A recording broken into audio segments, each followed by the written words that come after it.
Alright everybody, welcome to another episode of Psycho's Platters, always powered by coffee each and every time.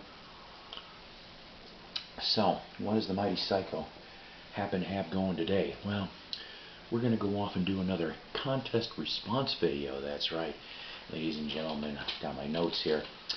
So this contest happens to be for a channel that is very cool, that I just tripped on maybe in the last few weeks, called Vinyl Talk with Tavis. Yes, Vinyl Talk with Tavis is having a contest.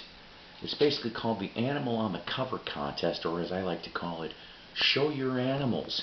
That doesn't necessarily mean the band The Animals, but show your animals.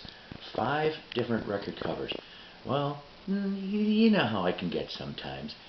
I not only got 5, but I have an added bonus album cover that I want to show for Show Your Animals. So, first up here I want to show you is George Harrison's Gone Troppo, that's right.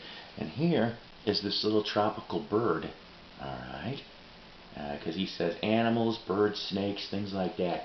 All that stuff counts in the little animal community here. So, George Harrison's Gone Troppo was his 10th solo album, came out in November of '82. Wake Up My Love was the single. Dream Away would end up being in the movie Time Bandits. I like the title, Gone Troppo. And Circles was on here, which was a Beatle-era outtake. Gone Troppo, by the way, is an Australian slang for gone mad, or gone mad or crazy due to the tropical heat.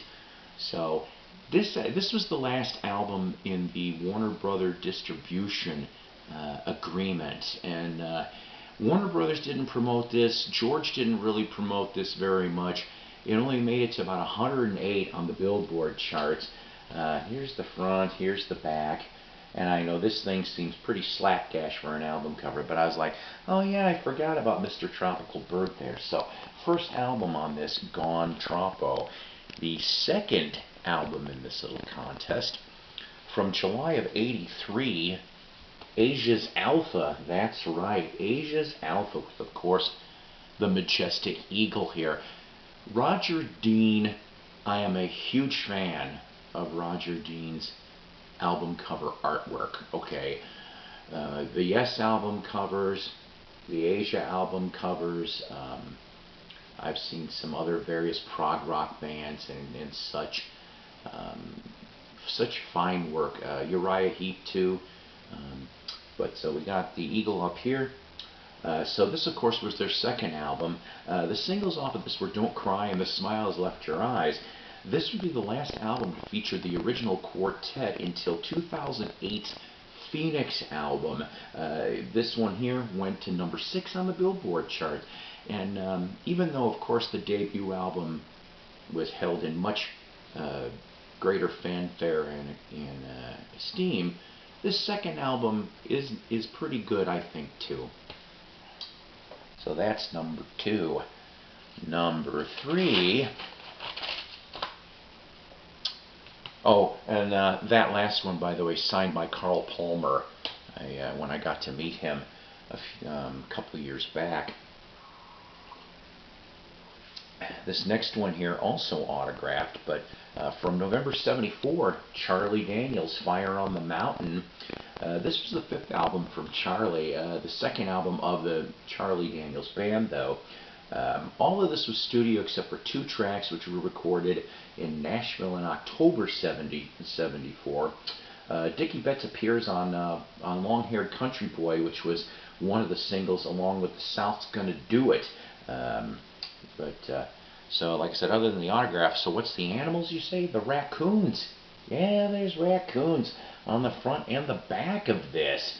So, first time I've ever seen really raccoons. But, so, Fire on the Mountain, album number 3. Number 4, this one here, I was actually very surprised to get this on vinyl. I really, really was. This is a West German press, okay? It never got released in America on vinyl. Leonard Skinner, 1991, that's right. It's also a promo copy as well on Atlantic Records. Of course, the nice Big killer snake there, right? Oh, yes. Now, I'm a huge fan of the original Skinner, and what I mean by that, of course, is everything up to the, the Street Survivors album in '77, and then the horrible plane crash, up to that era, okay?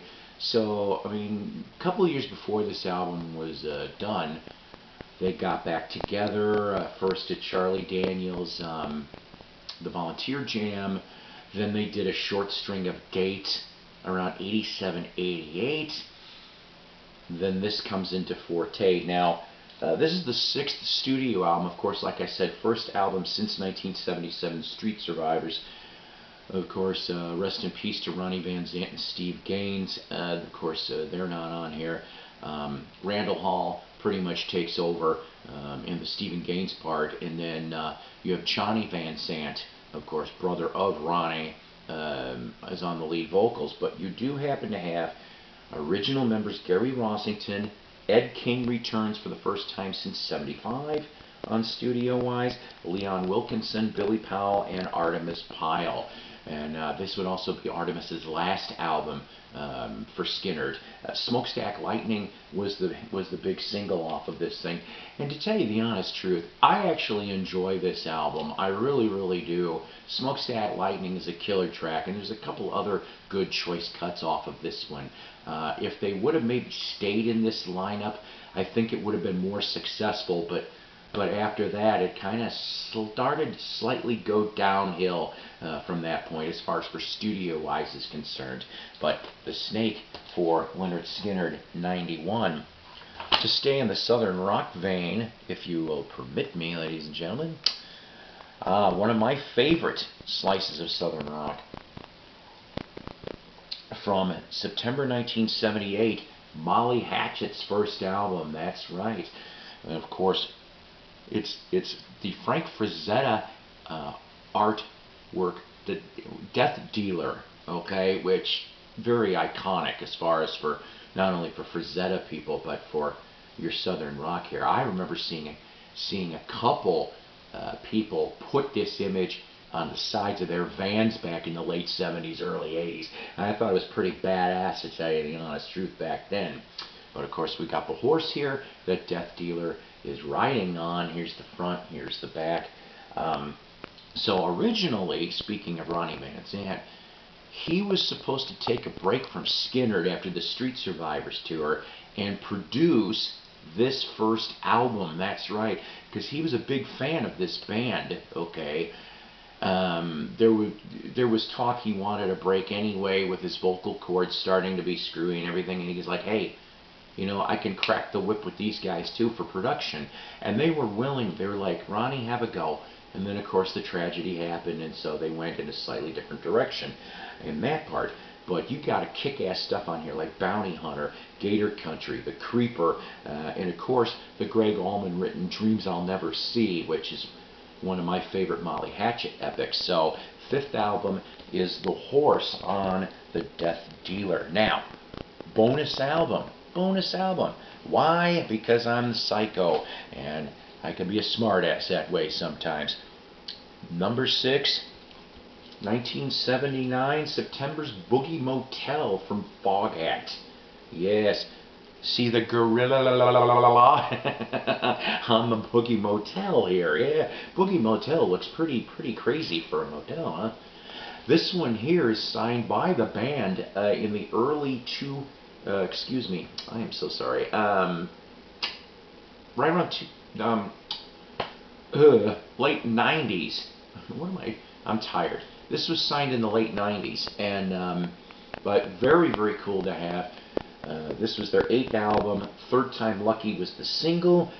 You also have guest star Alto Reed from Bob Seger's band on sax. So I seriously hope, out of all honesty, that that did really well here for contest entry. And let's not forget, ladies and gentlemen, please go sub to Vinyl Talk with Tavis, and I think you know, have some fun with this. That's what I love, these contests where we can have lots of fun.